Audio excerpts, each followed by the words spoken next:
something we do subconsciously all the time through race, wealth status, maybe even religion. A lot of that is quite visual, and when you see someone of that certain wealth status or that certain skin colour, we automatically put them in a group. Now, we may not think we do this, but it happens. And for the most part, very harmless. Doesn't affect anyone, really. Especially if you're not directing hate towards that person, or that group, if I should say so. Now, that's really what I want to talk about. Hate being directed towards groups. Let's say there's a group where they wear black tops and glasses with some slick back hair, right? It's just a group doing their own thing, right? That's what they like to wear, what they like to do with their hair, right? No harm. Now, you can walk down the street and you can see someone like me, myself, and you'll put me into that group. Even if I'm not in that group, you may assign me. Now, there's no harm done, right?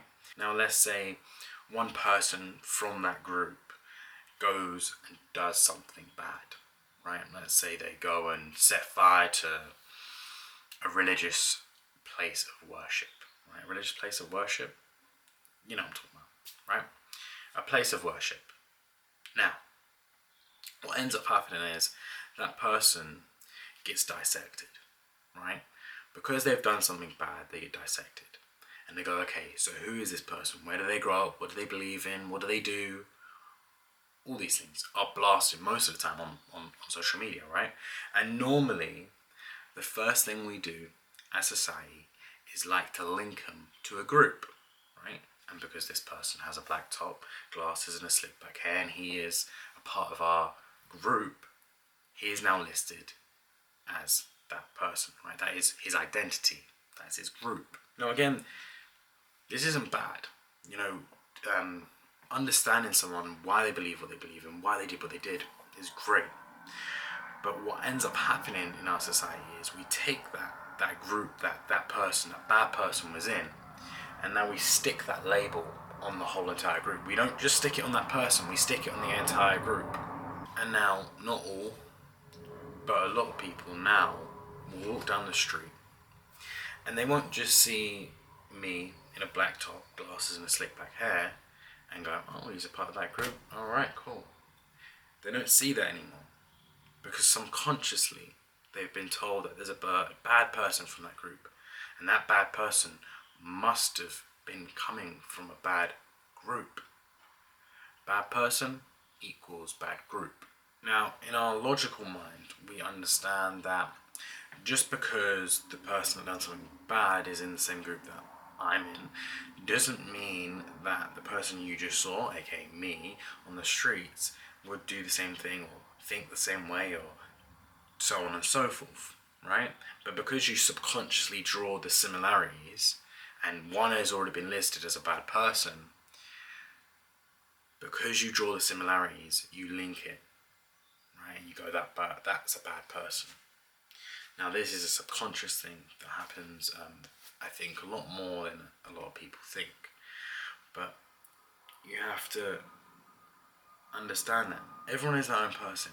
Even if they associate themselves with the same group, does not mean a lot. I'll be real.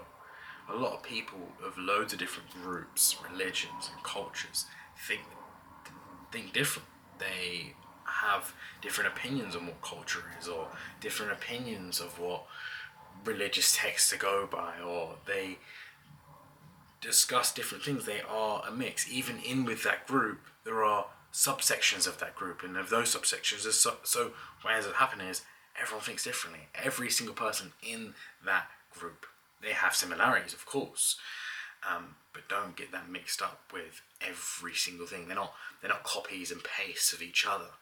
It's just not true. Yes, you can draw a lot of similarities from a lot of groups, right? That doesn't mean that they're all the exact same person, and they're not going to all do the exact same thing. History is a great tool to look back on and realise where we've messed up as humans. And I'm sure I don't need to tell you, especially if you've read a history book any time lately, but every time we have grouped people in together, We said those types are bad, these types are bad, they're inferior and they're dirty and they're this and they're that, and there's all these little groups we're clustering up and we're putting them in together, and they're all the exact same people and they all do the exact same bad things.